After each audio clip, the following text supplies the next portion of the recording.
This segment of the Alice Stewart Show is brought to you by Aero Plumbing. For all your household or business plumbing needs, call Aero Plumbing at 1-866-PLUMBER or schedule an appointment online at aeroplumbing.net. Glad you joined us back here on the Alice Stewart Show, 7:35, and we are joined in studio with a great friend of the show that is a true warrior in the fight for the sanctity of life. Rose Mimms joins us. She is with Arkansas Right to Life, the executive director. Rose, I'm glad you could join us. Thank you, Alice. Good morning. And you're so busy. We have 70 days until midterm elections, and folks don't realize how important every single day counts when you're working for a cause. You support causes and, in turn, candidates that reflect those causes.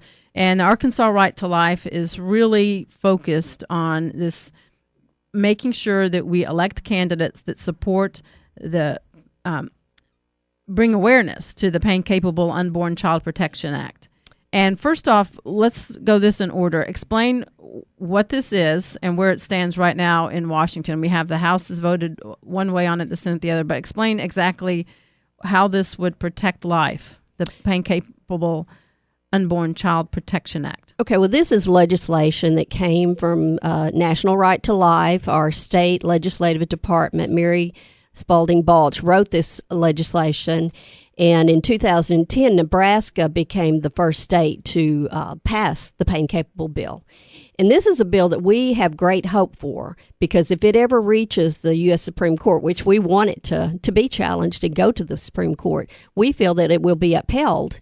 And if we can ban abortion at the time in the unborn child's life at 20 weeks, when we know by scientific evidence, tons of it, that the unborn child feels pain, then that is another notch out of legal abortion, just like partial birth abortion was, that we can start to make more restrictions that protect unborn children and, from abortion. And the key is that this is passed in the House in Washington, D.C., which is controlled by Republicans. In the Senate, it is not passed. And so the key is looking at the senators who do not support this.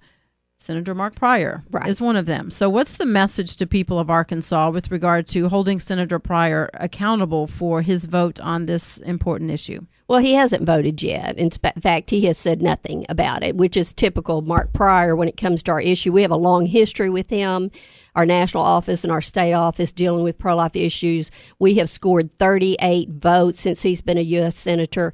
He's voted against us 25 times. I mean, he's not a friend. I mean, he can talk all he wants to and say he's pro-life, or actually he just says, that personally I'm opposed to abortion. But the big things, the funding of abortion, he says he's against that, but he voted for Obamacare, and Obamacare funds abortion on demand.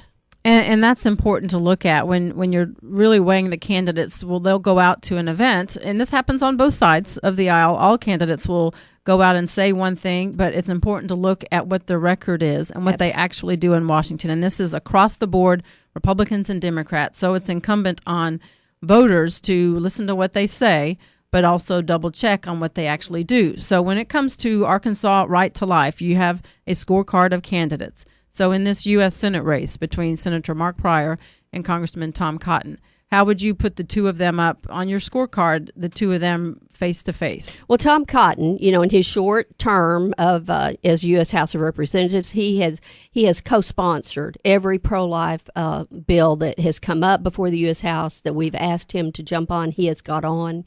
He was a co-sponsor of the Pain-Capable Unborn Child Protection Act. All four of the U.S. House members in Arkansas voted for that bill. I mean, there is a huge swelling of support for these unborn children that we know can feel pain.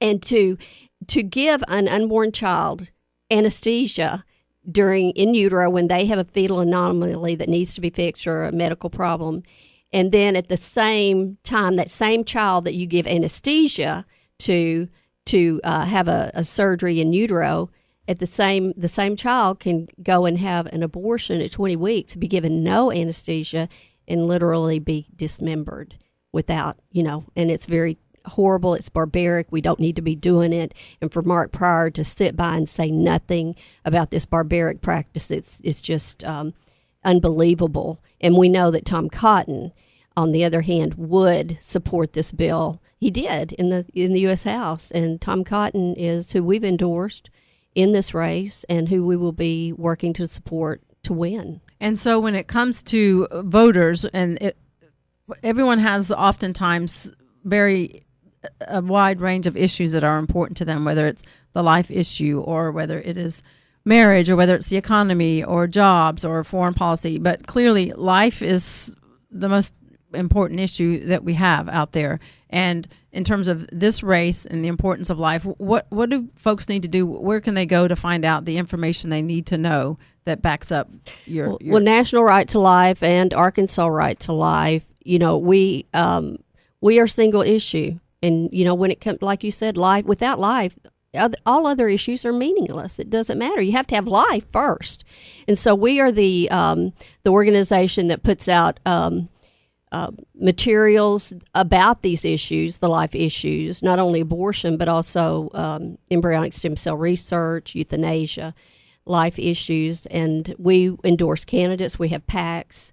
We have voters' guides that we put out. Arkansas Right to Life has a voters' guide that will be coming for the general election. So you can always count on our organization to know who the pro-life candidates are, to be able to tell you their record in, if they have one, of how they voted on our issues. And I think that's so important. I encourage listeners to go to your website, arkansasrighttolife.org, ARTL.org. And if you go across the top under political action, you see how they voted.